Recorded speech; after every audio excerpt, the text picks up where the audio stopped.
Hi, my name is Tim Burns. I'm the manager of adult public services at the Twinsburg Public Library.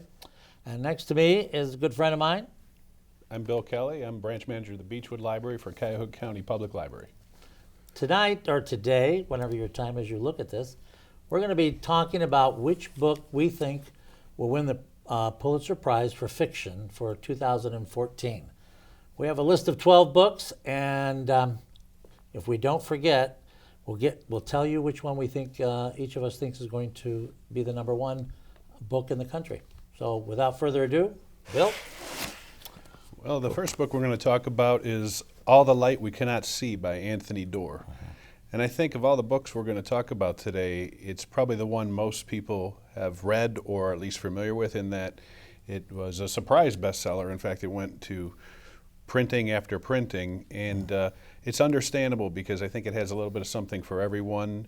It's a story, it takes place primarily in World War II with some flashbacks.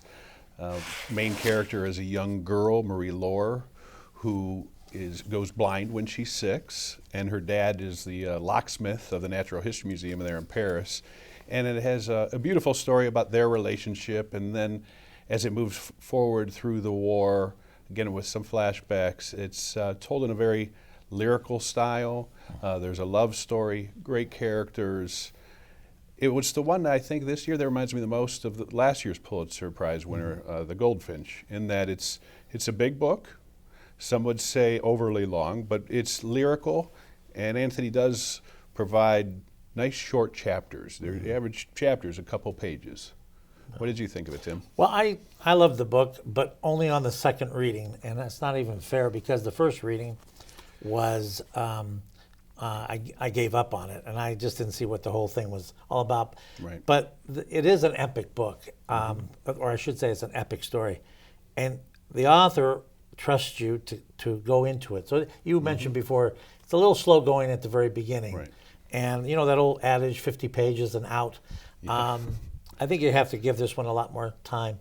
I love the story. I love the pursuit of a particular, let's call it a prize that is from the museum that the Right. father gives the daughter. I mean, it has enough tension in it. It's got some unbelievable, memorable characters. There's an uncle that's involved, a very learned man who's a agoraphobic, won't leave the house, and it just has a great redemption to it. So this is I love the book. A lot of great characters, very cinematic. And plus, we should mention that Anthony is from Cleveland. He was born and raised in Cleveland, Ohio. Yeah. So we're probably pulling for him. We'll share our choices at the end, but it would be nice to see a homegrown Absolutely. author do well. The second book, the one that I'm going to talk about here, is Something Rich and Strange by Ron Rash. There's 34 short stories. It's somewhat of a compilation of his best short stories over the years. There's a lot of stories here that are very deep and serious, and then there's some that just fall down laughing. There's especially one that has to do with 3 idiots and a bear, and I found that to be just unbelievably funny.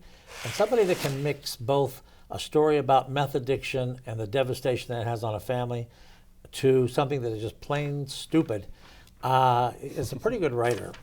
He's a kind of an unknown among maybe Northeastern Ohio writers, but in his native North Carolina, he's the author to be. And we're really looking forward to possibly seeing his name get a little bit more notice.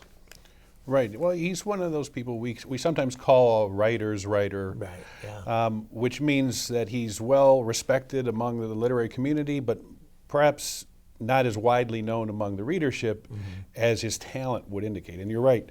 This collection just shows the breadth of his talent, from writing about serious issues to funny issues.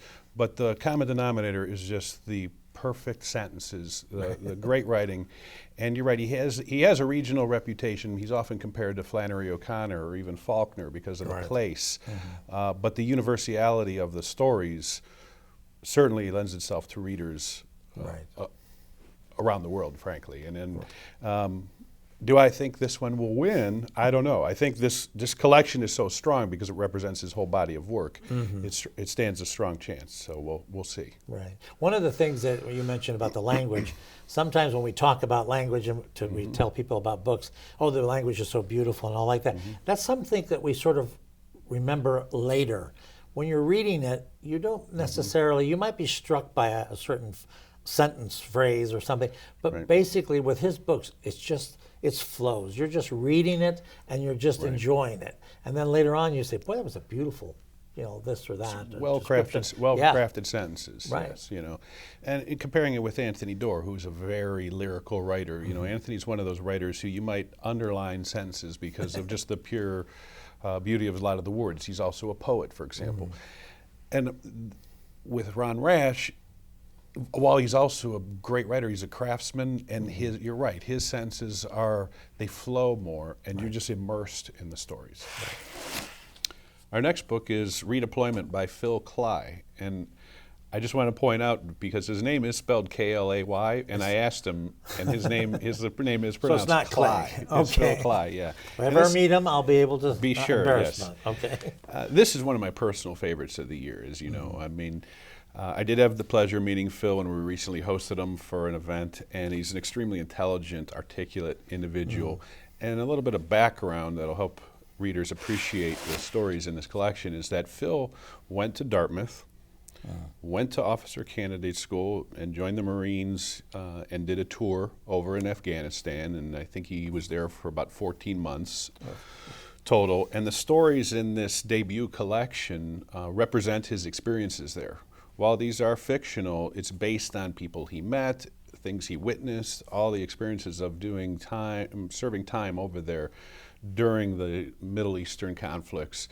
And the collection of stories are each told from the point of view of a different character, each in a different job, either in the military or in a peripheral way. And of course, like all the books we're going to talk about today, the writing, we'll say this time and again, the writing is meticulous. Each of these writers have their own unique style, and Phil was able to embody the characters, I thought, so uniquely, each distinctive character so perfectly. But then as a whole, the stories were just so powerful about a subject that is incredibly important to us right now, and what the United States is doing over in the Middle East, that it's definitely conversations we should be having about these issues, and then Phil's stories are the perfect way into that discussion. What did you think, Tim? Well, I love this book. I listened to it. It was an audio version, and a great narrator. And it took me a while to get the cadence, but I mean, it's a brutal book in the language sometimes. It's very realistic. Right. You tend to forget just how intense these situations are for these men and women, and how they react to it, and how well they do, and then coming home, how that readjustment, he makes that crystal clear, how that readjustment is difficult, even when you're doing it successfully. But some of the characters, many of the characters, there's a Catholic priest in here, I just think that is so perfectly done, and still a military man. He, well, even though he's a Catholic priest, and you might think of that as being just totally religious, he's a true man's man, and he knows how to deal with people. This was a National Book Award winner, so it's at the top of its game. That's a very popular and a very excellent book. I like it a lot. Right. We should mention that we're going to talk about what we picked for the Pulitzer, and Tim and I like to strategize a little bit. And while I think it's definitely my favorite for the Pulitzer, sometimes books that have won these other major awards don't necessarily, the Pulitzer Prize committees don't necessarily pick those books because they don't want to play second fiddle to those. But right. Now, this book was on the notable, for the American Library Association notable books, right? And it won the National Book Award. It was shortlisted for many other things. But I think ultimately, as you mentioned, just the pure rawness, the visceral, brutal nature of these stories. The biggest thing is that it's realistic, and he witnessed this firsthand, and I think it'll probably be a favorite for the Pulitzer. Right. So. The next book we're going to talk about is a I hate to use the word epic again, but this is a big book. We Are Not Ourselves by Matthew Thomas. It's a debut novel.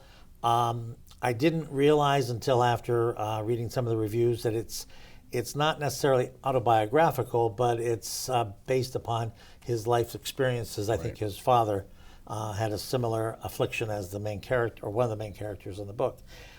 It's a 3 generations of an Irish-American family, and it's America's story.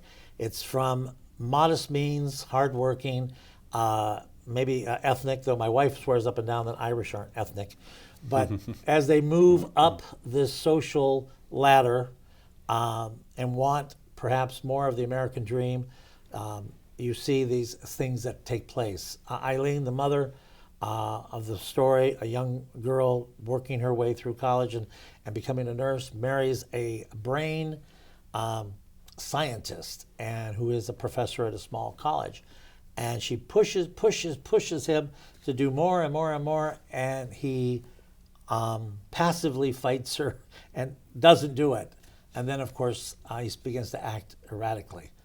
And it's the erratic behavior that many people had already recognized as early onset Alzheimer's.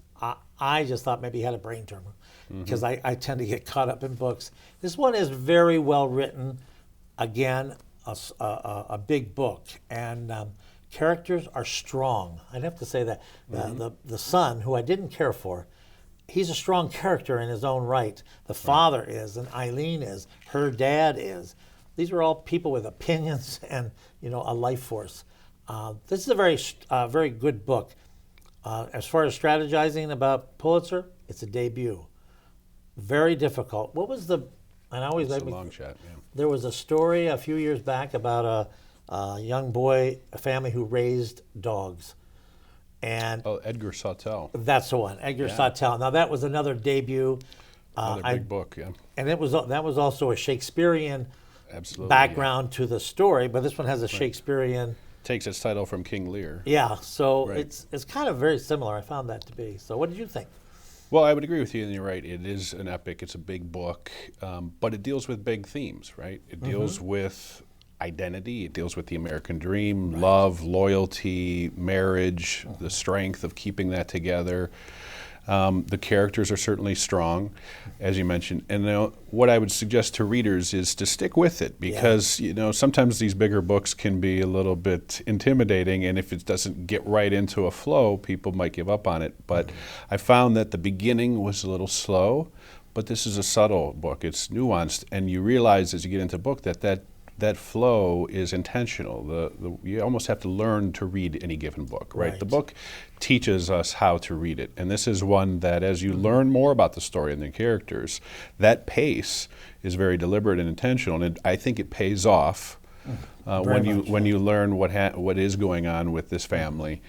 And when you stick with it, it rewards that close reading. So I agree with you in the sense that it's probably a long shot for the Pulitzer. It's a debut novel. It took 10 years to write, partially autobiographical. It did win the Guardian First Book Award, which is sometimes a way of saying, here we'll give you this debut author award because, we'll save the Pulitzer for the big boys. But for that reason, it's definitely worth considering and certainly worth reading. Right. When they ask or they give the criteria for the Pulitzer, they say a distinguished novel written by an American author that deals with American life.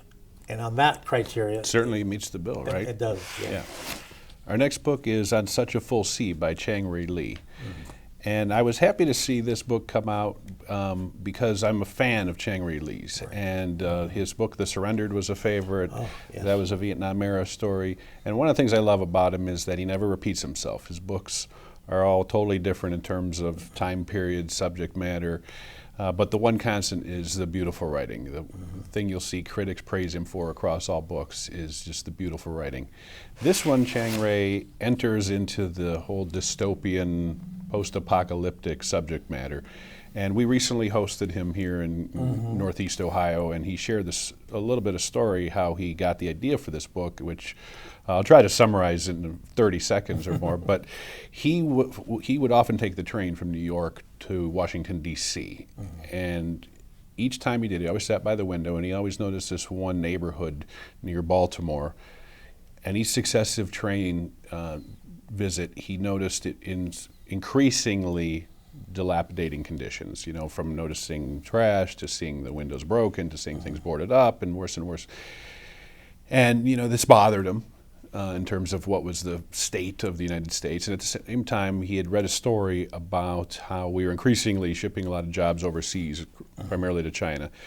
And the idea for this book came, what if we took a whole village from China and just relocated them to the United States, and what would happen? And that was the seed of this idea.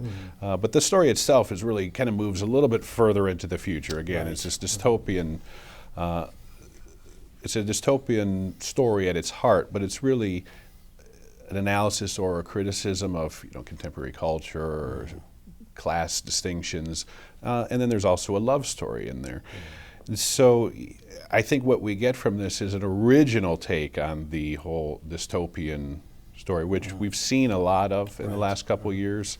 But what did you think, Tim? Well, I love all dystopian stories. I know you do. I love the end of the world and kind of the gritty and the trying to make it. This is different. This is totally different. This book is like this could happen. Could happen, sure. It sounds more realistic than some of the others. There's not a flu that has wiped everybody out. There's probably severe economic things that had happened previously, but the village that you mentioned, everybody working so diligently, so at the top of their efficiency. They all have their perfect job, and they live in pretty much the same environment until she leaves. The main character, leaves to follow her friend, her the love interest, though it's a very subtle love interest at the beginning, and then she really hits what we commonly understand as a dystopian. Outside the walls, the world is not safe. But it was just I really enjoyed the book, and I tried to sell it to other people, and I think I did it all wrong. I should have not said it's about the the end of society and all. I should have said it's a love story. It's perseverance of character. And I didn't have a lot of takers, yet this is a wonderful book. Easy to read, enjoyable, page turner. People should take advantage of it. I think that's a credit to the book, exactly what you said. Some of the best books are the ones that are hardest to describe or distill into a 30-second description when describing it to somebody. This has a lot of those appeal factors from strong characters, love story, yet there's a lot to think about and process. You mentioned the part about outside the walls. A lot of the story, it starts at least in this community that's more or less the working class. But then there's these other communities, other walled communities that represent the higher class. But in between are really these hinterlands or just filled with marauders or traveling bands. And so there's a lot in there that is sort of social commentary, but not enough. It doesn't take over the fact that it's really a character-driven story and a love story at heart. Well, this one being Shangri Lee's, I don't know how many books he's written. He has a large body of work, a large following, critical acclaim. Do you think this could be a potential? Absolutely. So it could be. It has all the hallmarks of some of the books that the Pulitzer juries tend to like. And I've always said that if you can have a strong woman character, then you even have a better chance. So this definitely does. Absolutely, I agree. Our next book is The Enchanted by Renee Denfield. I think this is a debut also, even though she has written. Debut novel. She has a couple nonfiction books to her So credit. she's a noted author, a successful author. One reviewer stated that this is probably not a book to read if you're depressed or feeling raw to the world's cruelties. I think that's it's kind of a dramatization of this book. It is dark and dreary and gritty, dealing with a prison. That's the enchanted place that this young woman goes to work with men that are on death row. And her job is to find some mitigating circumstances that might get them off of death row and into maybe perhaps a life sentence. So she's an investigator.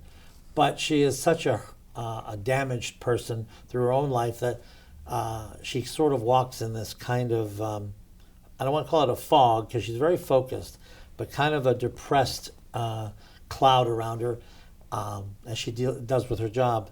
And there's two characters that are on death row. One is a person who's been there, also damaged, and he is kind of hides himself in books and creates a kind of a fantasy world. Right. And it took me a long time to understand those horses that were underneath, running underneath the prison and the shaking.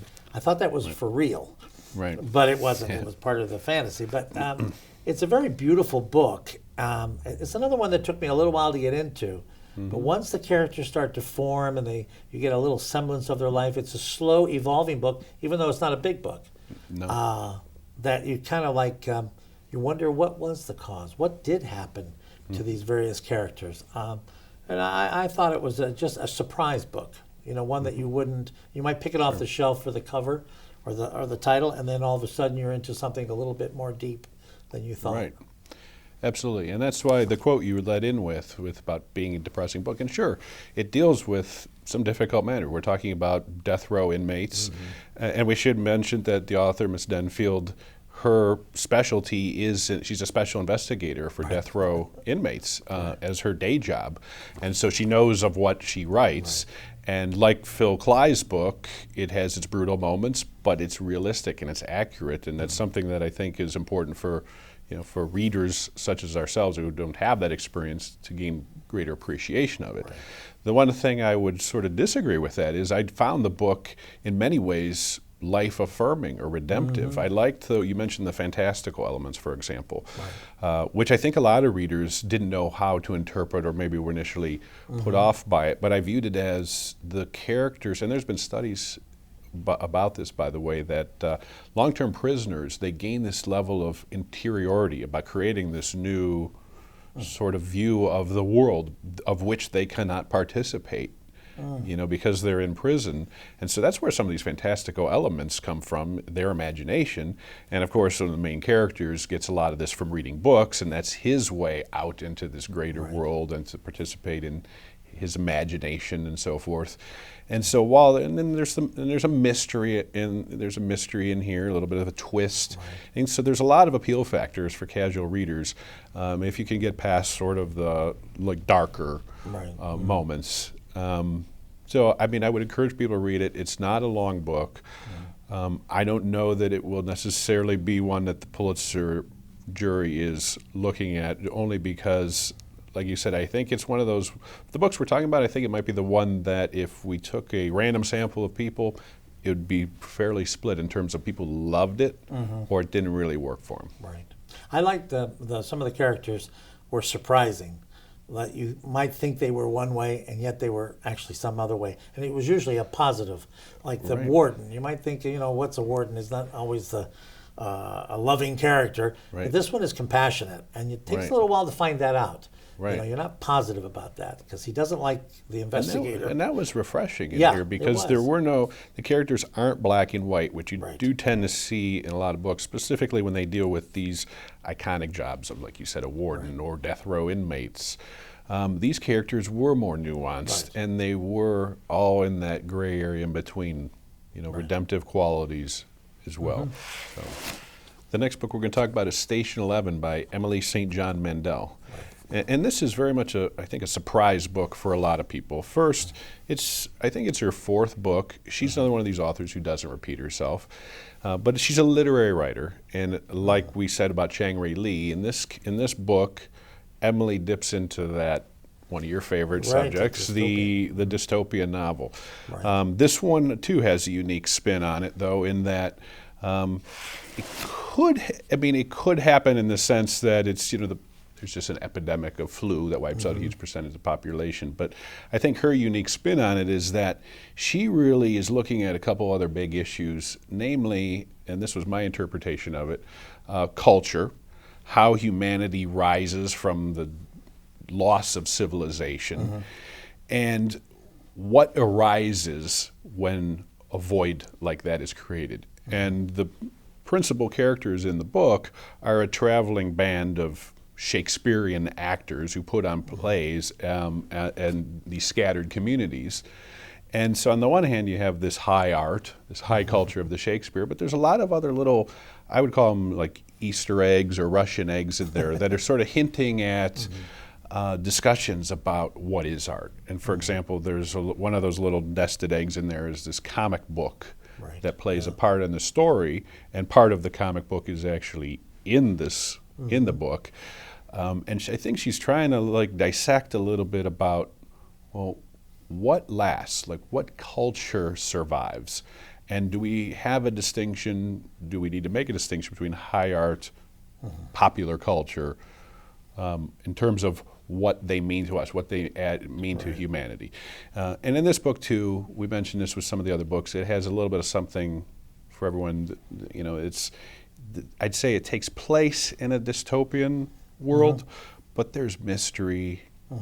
Yes. There's a lot of realistic fiction, even some love story part, as well as that, you know, that pop culture comic book aspect to it. I found it interesting that the people that like this book are people that I would have guessed wouldn't like this book because they're more into other kinds of literature or reading.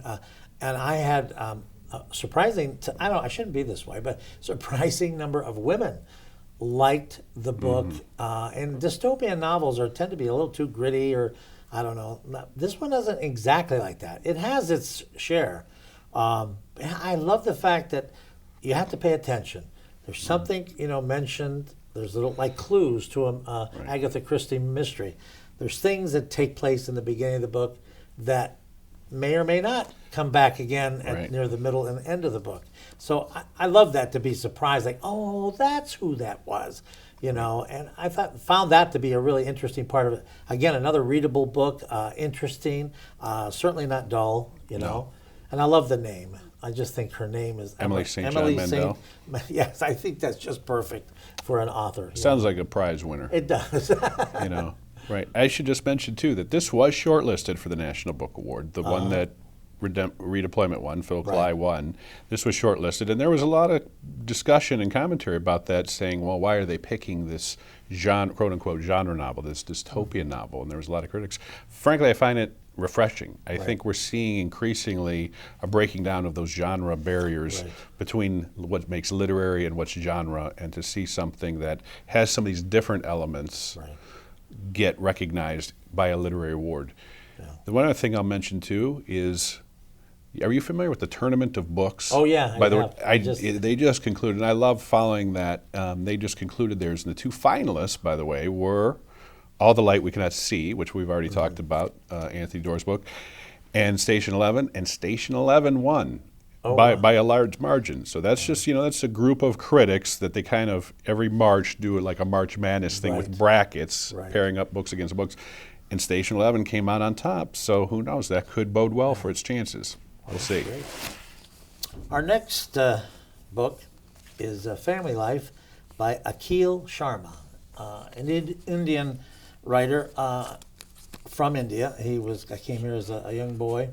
The story is largely autobiographical, and it took, I think you said, 10 years to write. This is another one that took about 10 years, When authors are dealing with difficult parts of their own personal life, it tends to, they want to get it right, or they want to get it covered in such a way that gives the feeling of difficult to relive the process. Exactly. Yeah. This story is kind of interesting, but not unique in many ways. Family in New Delhi. This is during the Indira Gandhi regime, which was quite a bit oppressive, and there were many Indians who were trying to find a way to America.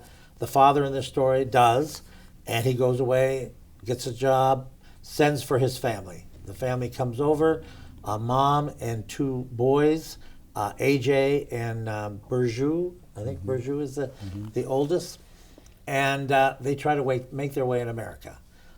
It was very much of an awakening for me to see what difficulties immigrants have in this country. I mean, you know it, but because of the writing, you get to live it. You get to feel what that's like.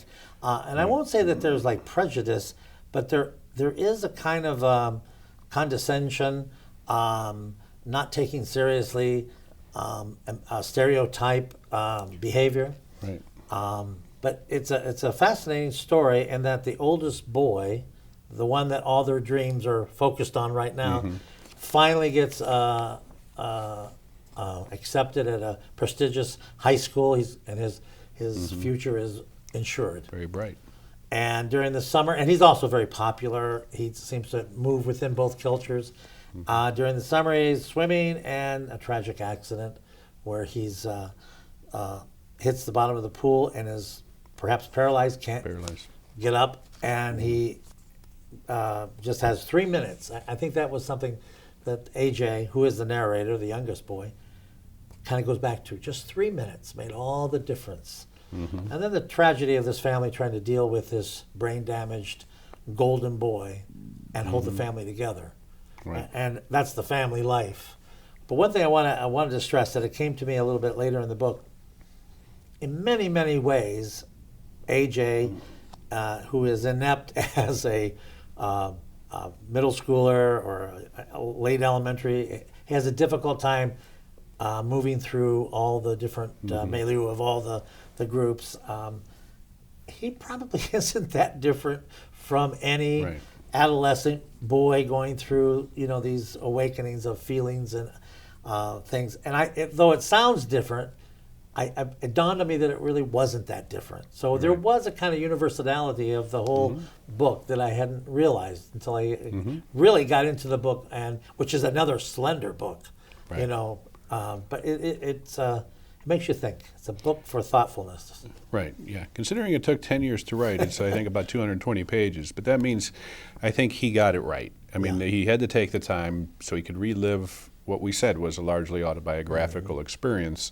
But he wanted to get it exactly right, not only in capturing the experience, but in the language and the sentences. Every sentence seemed like it was polished to perfection. And while the book is about the the immigrant experience, at its heart, it's really about family. What a family does when tragedy strikes. How do they stick together, or not stick together, or the difficulties at least that are presented them. How each member of that family responds to the tragedy, and we're seeing it through the eyes, like you said, of AJ, which for him is. I mean, this actually is probably the most heartbreaking book for me, because it's a tragedy and we're seeing it through the younger brother's eyes. And as you mentioned, the universality of his experiences, yes, there's dealing with this family tragedy, but as an immigrant and as a student, he feels like an outsider, both in school. His brother is the popular one, the charismatic one, as when they move to this country, immediately befriends everyone. AJ doesn't, he has trouble telling the other kids apart, and he doesn't feel like he fits in. And he kind of feels that way at home. And then the way the parents respond to the older brother's tragedy, it only makes him feel more of an outsider. But while I say it is heartbreaking, it's a life-affirming novel, because it has more scenes in this slender book, of all the ones we're talking about, I think, that will stay with me, that were just so vivid that I will remember them. I still remember them so visually. This is a very strong book. I wouldn't be surprised if this wins at least a number of awards, and certainly a strong runner for the Pulitzer. This book is blisteringly honest. I mean, AJ is he says things that you think, oh, don't think that way, don't be like that. And it's so honest that I think it's the honesty of it that lets you understand him as a character as he gets older eventually, and life's changed. But it's a strong book. And just so slender. Akil wrote a piece in the New Yorker about his writing of this book. And the one thing I thought that was very interesting to note is that he went back and studied some other autobiographical fiction. He identified classics of the genre, and one of the models he used was Proust. In other words, he wanted to capture that authenticity of memory and the feelings and the emotions that came about from each of those experiences. while maintaining the truth, the authenticity of it. We probably should be glad at least it's not as long as as the 7 volumes of Remembrance of Things Past. Right, But yeah. so that's to his credit. So great book. Please read. The next book we're going to talk about is Orfeo by Richard Powers. Richard Powers is one of my favorites. He's been around for many years, and all of his books deal with some scientific or more cerebral type topic that he then incorporates into a story. And in fact, one of the common critical points people make is that he's considered a cerebral writer, and we could take that as either a backhanded comment or, and so he is too is one of those authors that you love, but the critics who point out that he's very cerebral, you could interpret that as meaning maybe the characters aren't as warm or as round or what have you, or that there's some difficulty getting into the stories. But he's supremely smart character, and in this particular book, the character is Peter Ells. He's an aging professor of music, but at one time he was an aspiring avant-garde composer who had some success.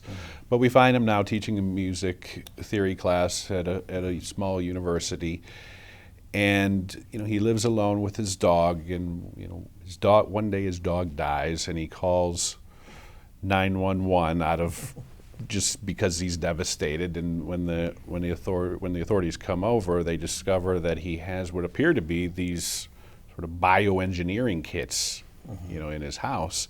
Well, what Peter had been attempting to do, and this sounds a little out there, but Richard Powers does a great job, I think, of at least explaining some of the science behind this. But Peter had been attempting to splice music into DNA, or he was at least going about that. But when the authorities get to his house, and that not only looks a little suspicious, but frankly, who's going to believe that?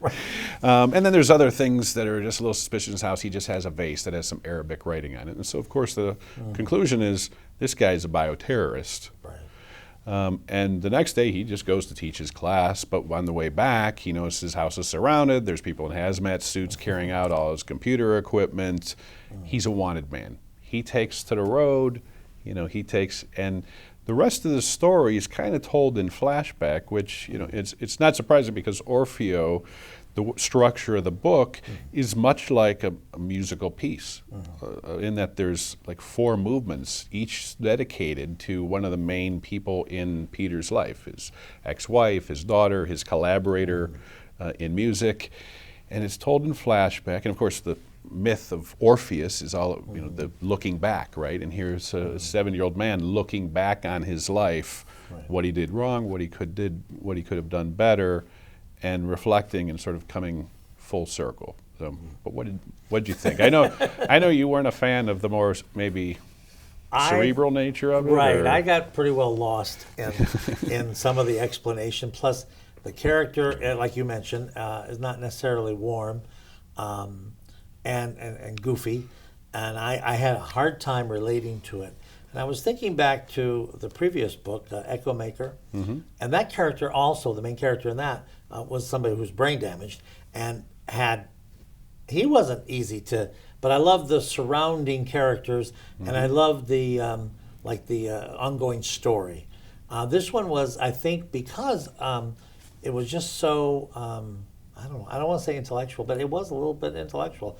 Those movements and the flashback. Chronology is something that some authors handle very well.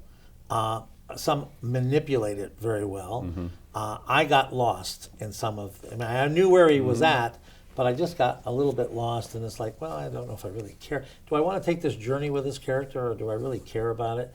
Right. And it's making me feel stupid. Yeah.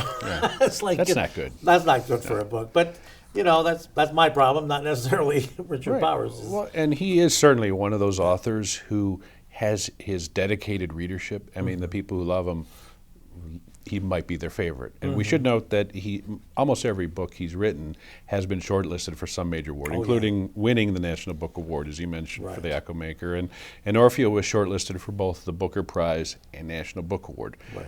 I still tend to think it's probably a long shot because I agree with you in that there's going to be a lot about his writing that is not appealing to the casual reader. But people who like nonfiction, enveloped in sort of an interesting story, might like his stories. Right. This particular book, too, is heavy on the avant-garde music scene. Yes, right. So, I mean, the only caution I would tell people is if you're not prepared to read a lot about that era of the John Cage and so forth of the 60s and 70s, there's an awful lot about that kind of stuff in here. Our next book is Ward. Oh, our next book is Ward Just, American Romantic. I like Ward Just. He's one of my favorite authors. I suppose a different title of this book might be What Could Have Been, since it's pretty much a kind of a looking back at maybe some mistakes that were made in one's early life and how those have an impact on the rest of your life. And not necessarily tragic, more of a kind of like bending the road a little bit one direction more than the other. The story starts out with a young man, Harry, who is a junior diplomat stationed in Saigon in 1960. He's called to the ambassador's office with a kind of a covert mission to go and meet with the communist representative in the middle of the jungle, and with the possibility of maybe averting a major war. And of course, you know what war we're talking about that would take place in Vietnam. And he goes, and very, very difficult journey. He meets with the comrade captain, has a dialogue very much like a dialogue you might find in Joseph Conrad's books, where they talk philosophical, they talk reality, they talk pragmatic things. And the upshot of it is the comrade captain doesn't want anything to do with peace. He's actually wanting a war. He wants the devastation that will follow, and in his belief, the ultimate victory of the communists, which of course pretty much is what happened. Harry wakes up the next day after these series of talks to find himself abandoned in the middle of the jungle. And he tries to make his way back. He becomes injured. He's feverish. He's lost. And comes across a young teenage boy with a rifle.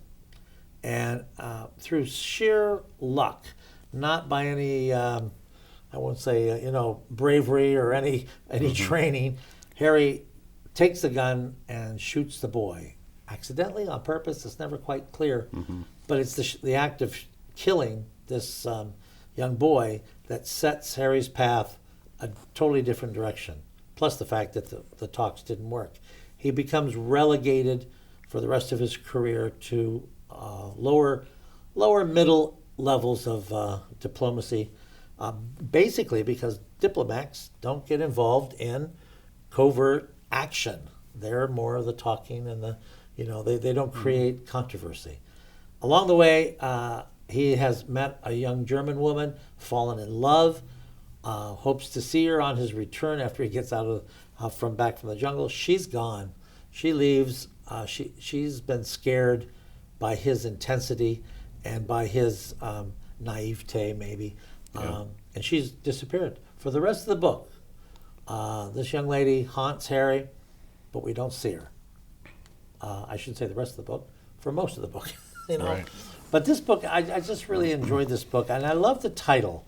You wouldn't think, even though Ward Just is a kind of a romantic, really, he's an older man now. He's been writing books since the 70s. Right. He was actually, like you mentioned before, a journalist in Saigon. So he really writes about what he knows. And this whole story line that just seems like, what could have been, and looking back on your life, and then the surprise twist, which I'm not quite sure if that would be criticized by critics. Sometimes we like that thing left that it doesn't resolve itself, so we don't know what really happened. Right. He ties it up a little bit, and I enjoyed that. Yeah. So, Good. what you think? Yeah.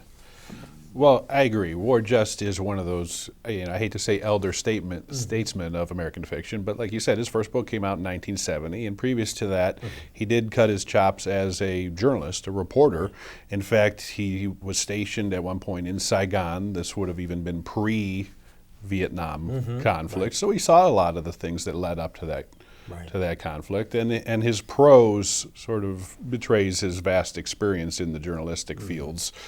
It has that Hemingway-esque, almost Graham Greene type stories, and this book works on many levels because you mentioned the love story part. He falls in love with one woman and marries another woman, but sort of always pines for the other woman. But then there's the other political side of it, and that's the part that I think works on two levels, because it has that parallel cautionary tale for today. In other words, what happens when diplomacy fails?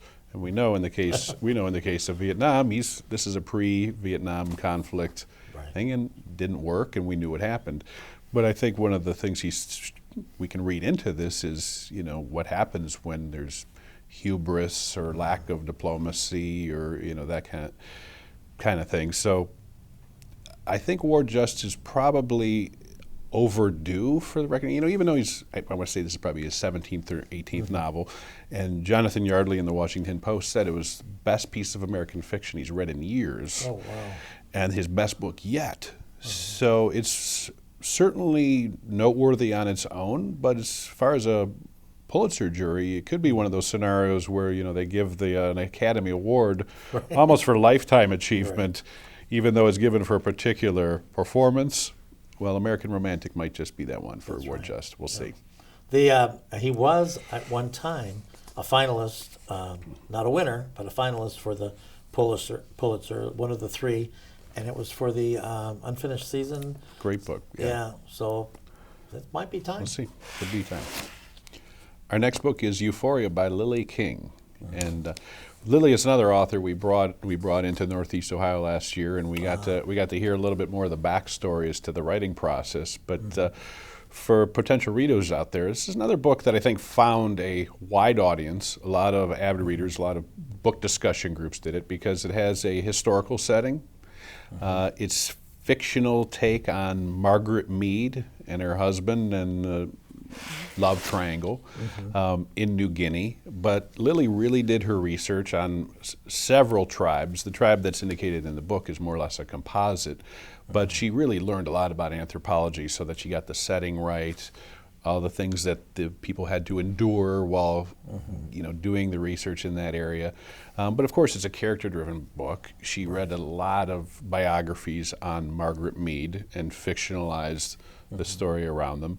So I think it's found a great readership with fans of that thing. Here again, all the books we're talking about today work on several levels, whether you love setting or a historical period or character-driven or language.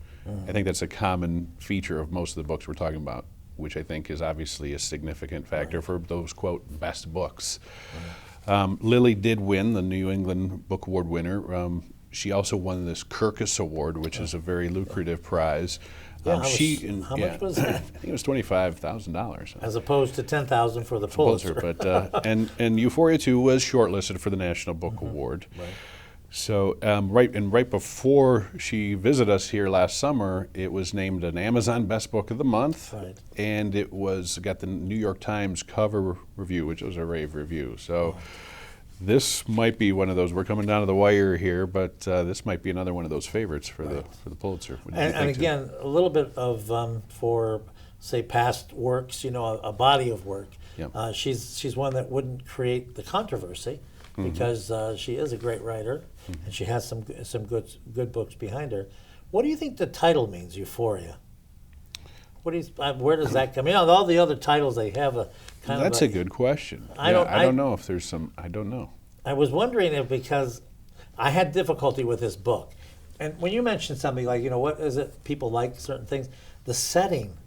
I used to live in the Philippines, so I know what a jungle looks like, and it's never been my favorite place to be. Yeah. There's all kinds of slimy and bitey things, and so I didn't really. And it even looked worse because she does get it right. the difficulty of shipping materials. I mean, just on the pragmatic point of the story, she makes she really puts her research in. And then, as I mentioned before, making Margaret Mead sexy. And I was trying to remember, because I remember what she looked like. I had to study a little bit of anthropology in college, and she looked like somebody's aunt, like maiden aunt. But I think she did it with such a deft touch, because she made it with a smile, a turn, a flowing, garment because of maybe a wind off the river. Right. So it was a very well done book, and I had to remind myself that, wait a minute, this is about Margaret Mead and anthropology. And, but it wasn't a more enjoyable book for me, but you could recognize that definitely an important book. So. Right. Well, we'll see. Okay. Thanks. Our next book is Lila by Marilyn Robinson of Gilead fame, Pulitzer Prize-winning novel of 7-8 years ago. This is an interesting book, and this is actually part of the trilogy that began with Gilead and then went into a sequel with Home, and then went back to a prequel with Lila, which is the story of John Ames' wife that's introduced in Gilead. This is her biography and where she came from, how she came to be, dealing with so many issues. Lila was an abandoned infant within a home with other people, but she really wasn't being taken care of. She was just scraps of, she was a foundling. And Dahl, one of the people that lived in the house or visited the house, said, this is not right. So she picks up Lila, and I think something about a shawl or something. There's something, a garment, that wraps her in and takes her off. And Dahl and Lila are inseparable for most of the book. And Dahl sort of raises Lila with all kinds of practical things about a difficult era of living, the Depression era, and how to protect oneself, and how not to trust people. And this poor child grows up into, I won't say a fearful child, but one that is definitely wary of the world around them. They're not comfortable necessarily in this world. A sheer chance meeting, because of a rainstorm, she walks into a church. She's not a churchgoer, and there's John Ames, an elderly man, twice her age at least, and he is smitten, and she is wary. And then there's a part of the book where you could call it a courtship, but it's not like any courtship you've ever read about. It's certainly not a romantic one on Lila's part, but John Ames, I guess he demonstrates all the great qualities of a great character, a good man, and how he eventually wins her over. But Lila's trust is always something that's tenuous. I love this book, and Gilead was the first book I ever got credit for picking. Might have been an accident, but and I loved it then. I loved the book. It was like reading something that you finally realized that you could read something that was serious and important, and you could understand it and you could love it. And Lila, I felt very similar to that book. So, what about you? I agree. And of course, Marilyn Robinson, she too is one of the most esteemed writers, long considered one of the masters of contemporary American fiction. I loved Gilead. I think I would consider Lila the strongest of the trilogy for me, and maybe it was just because there was more of an arc to the story. Maybe it was because we now have the benefit of knowing some of the stories. The other parts, when you're reading Gilead and Home, those of course were fantastic books in their own right. And I think Lila might be the strongest one in there. Marilyn has probably the most distinctive style or voice. Too, because she is an expert on Calvinist theology, and there's the preachers in this book, and her writing often reminds me of almost a religious sort of style, like reading a King James sort of thing. Right. You could read a page of any Marilyn Robinson without it being attributed and say, that's who wrote that. Right. Yeah. As far as strategizing, I mean, she did win the Pulitzer for Right. Gilead. I think this is the strongest book yet, but I don't know. I think sometimes that's sort of, they say, well, we've already recognized that author. Right. So I'm not sure if. Yeah. And this is a Give me the strong card for field it. with other writers that deserve it. I mean, they deservedly should win. But yeah. It was shortlisted for the National Book Award, as were a number of the other titles we've discussed today. And I think going into that, it was considered the odds-on favorite. Right. Redeployment won, so maybe the Pulitzer will look and say, well, we have to make it right and recognize this book. Right. So we'll see. So should we get into talking about what our predictions are, Oh, Tim? I think so. So what do you think? Well, I'm going to go with We Are Not Ourselves. The book had a big impact on me. Tears in my eyes, revelation of something. And, being of my more advanced years than yours, I do have this kind of anxiety over Alzheimer's. And I'm constantly asking myself, this book made me feel, for some strange reason, better. Okay. What about you? You know what? I have to follow my heart, and I'm going to go with Phil Klei's Redeployment. Wow. I know it won the National Book Award, which might be looked at as sort of, he's already been acknowledged, but I think it's not only one of the strongest books out there, but it also addresses a lot of issues that should be part of our conversation as a country. I'm going to say the finalists, though. I'm going to say the top three are probably going to be Phil. I'm going to go with the Anthony Doerr book. Okay. All the Light We Cannot See, and I think Marilyn Robinson's Lila, but I'm going to be pulling for Phil to win. Okay. Well, if you want me to push for the finalists in there, Yeah. I would go with Anthony Doerr, All the Light We Cannot See. I like the fact that I had a conversion on Right. that book. And then Lila. So we're Well, sort of, we agree on two of the three, so we'll Right. see. So we'll see whoever what wins, happens. we'll have to have a gentleman's wager, right? Exactly. Okay. Okay, thank you. Thank you. Thank you for joining us. We had a good time. And I got to tell you, look on April 20th and see if you win your choice.